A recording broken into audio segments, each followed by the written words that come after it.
tepatnya 15 tahun yang lalu, bahwa Tuhan bicara kepada kita untuk kita pindah dari Solo, pindah ke Jakarta. Itu hal yang sangat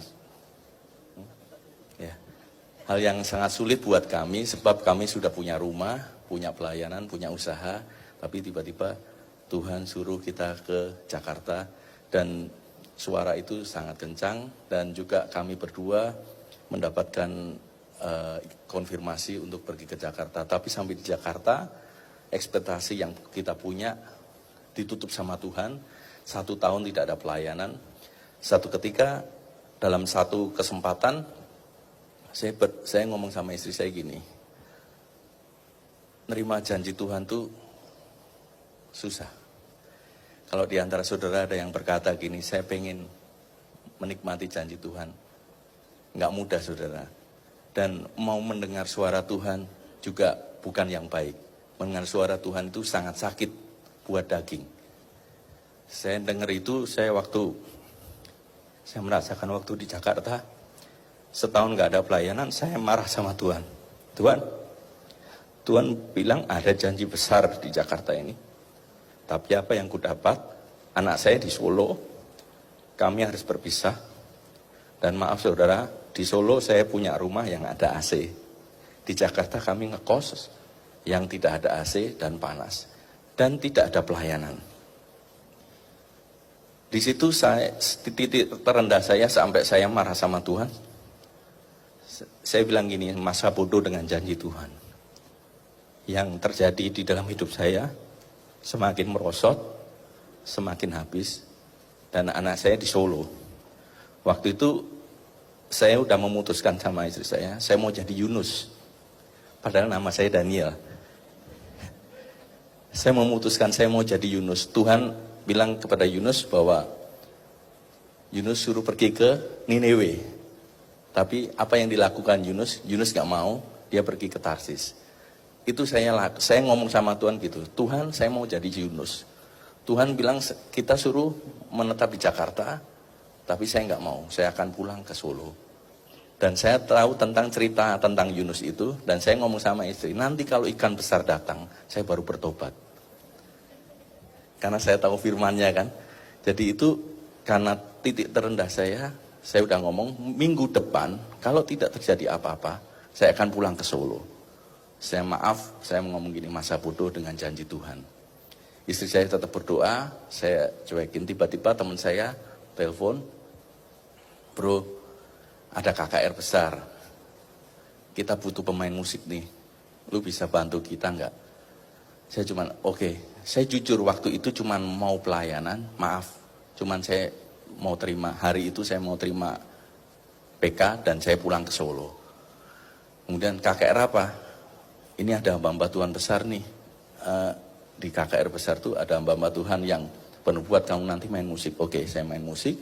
Kemudian singkat cerita saya nggak peduli apa, saya cuma main musik aja, selesai.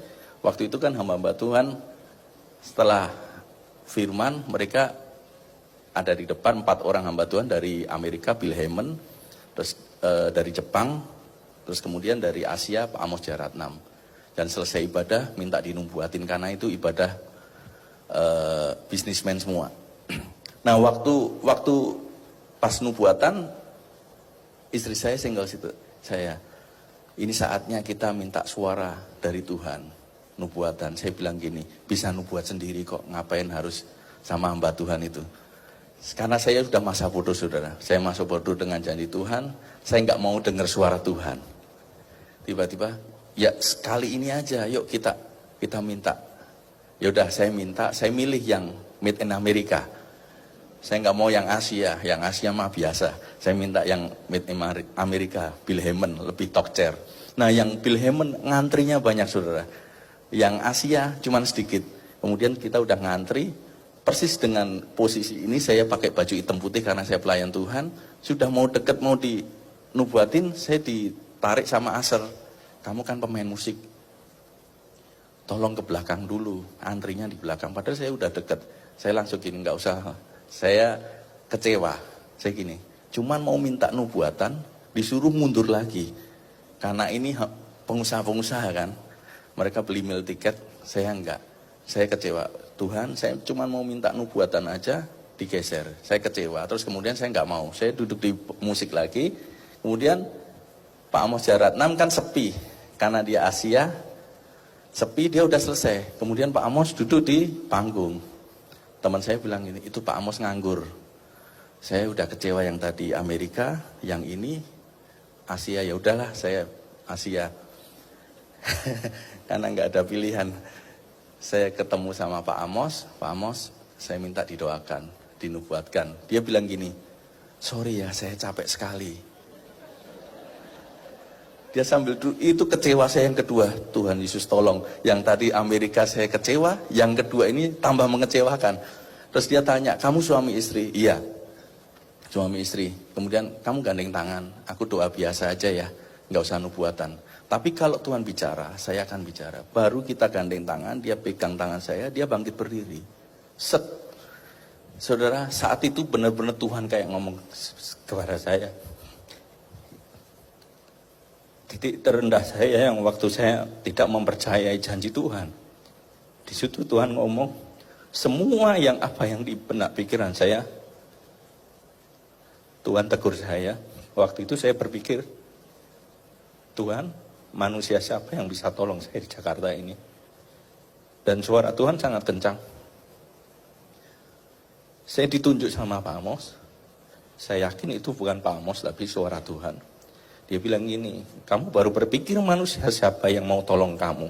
Bukan manusia, aku Tuhan. Yang kedua dia bilang gini, kamu baru berpikir mau mundur dari tempat ini. Jangan sekali-sekali mundur satu langkah pun. Sebab aku Tuhan yang ada di depan. Dan yang ketiga dia bilang, ada perkara yang sangat besar sekali untuk kalian ada di Jakarta ini. Terus yang keempat, ini yang membuat saya tambah nangis. Anak-anakmu aku yang pelihara. Saya kan baru berpikir anak saya waktu itu di Solo, di Jakarta. Anak-anakmu aku yang pelihara. Dan 4 hal itu membuat saya semangat, saudara. Dan peristiwa itu kami alami janji Tuhan, bukan terus besoknya tiba-tiba langsung jadi Superman. Wow, saya jadi enggak. 13 tahun kami melewati itu. Dan janji Tuhan mulai ditepati 13 tahun. Dan di dalam masa 13 tahun itu bukan hanya enak-enak saudara, kami ngalami yang namanya roller coaster bersama Tuhan. Tapi yang penting janji Tuhan yang membuat saya semangat waktu itu. Saya melayani hingga 13 tahun kami menerima janji Tuhan itu.